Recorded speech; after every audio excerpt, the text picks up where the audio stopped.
Bonjour à toutes les élèves et à tous les élèves et bienvenue à notre cours d'économie droit.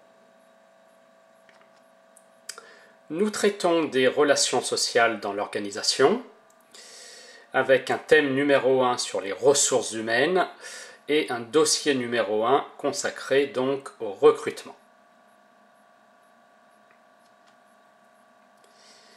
Le plan de ce cours est le suivant, un paragraphe grand 1, pourquoi recruter, un paragraphe grand 2, comment savoir s'il faut recruter, et un paragraphe grand 3 sur le recrutement en lui-même. Notre paragraphe grand 1, donc, pourquoi recruter? Quelles sont les raisons qui peuvent donc conduire une entreprise à recruter? Il peut s'agir d'une hausse de l'activité, temporaire ou pas. Il peut s'agir d'un remplacement définitif ou temporaire d'un salarié. Il peut s'agir d'un départ à la retraite. Il peut s'agir de création de postes liés éventuellement à une volonté de développer l'entreprise. Mais l'entreprise peut aussi être amenée à réduire ses effectifs pour différentes raisons. Alors, comment savoir s'il faut recruter?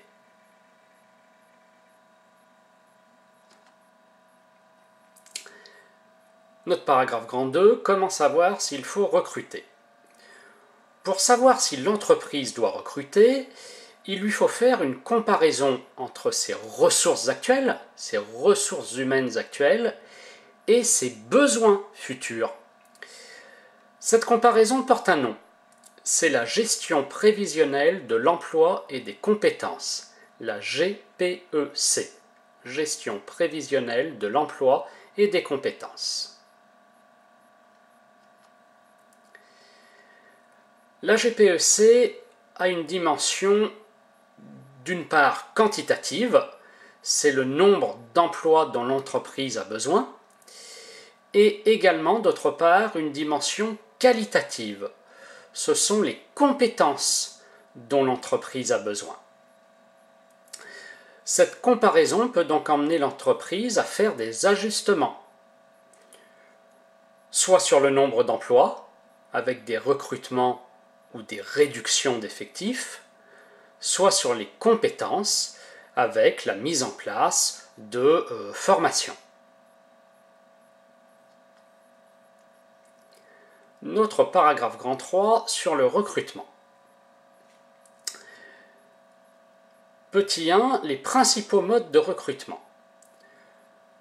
Alors, l'entreprise peut recruter soit dans ses effectifs, on parle alors de recrutement interne par le biais de mutation, de promotion, soit en dehors de ses effectifs et on parle alors de recrutement externe. Comment peut se faire le recrutement externe? Eh bien, par des annonces, par des candidatures spontanées également, par des salons, etc. On parle de canal de recrutement. Mais quelles sont les étapes du recrutement et comment sélectionner les candidats?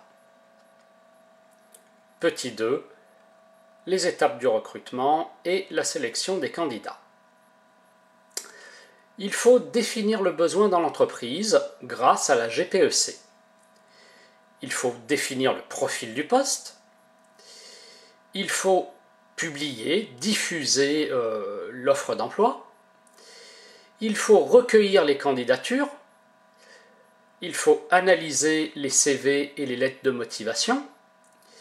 Il faut procéder à des entretiens ainsi qu'à des tests. Tout cela doit permettre de vérifier que le candidat correspond au profil défini et recherché par l'entreprise. En tout cas, l'entreprise doit respecter certaines règles, notamment celle de la non-discrimination à l'embauche. Petit 3, la non-discrimination à l'embauche.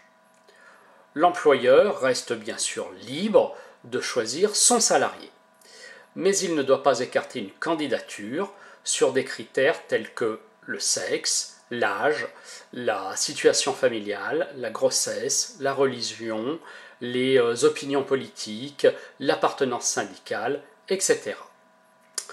L'employeur devra donc veiller aux questions qu'il pose lors d'un entretien, ainsi qu'à la manière dont il les pose. Alors, que faire en cas de discrimination à l'embauche? Soit saisir le défenseur des droits, c'est une institution dirigée par M. Jacques Toubon, c'est un ancien ministre, il est nommé par le président de la République. Soit saisir le tribunal correctionnel, et le tribunal correctionnel s'occupe des délits.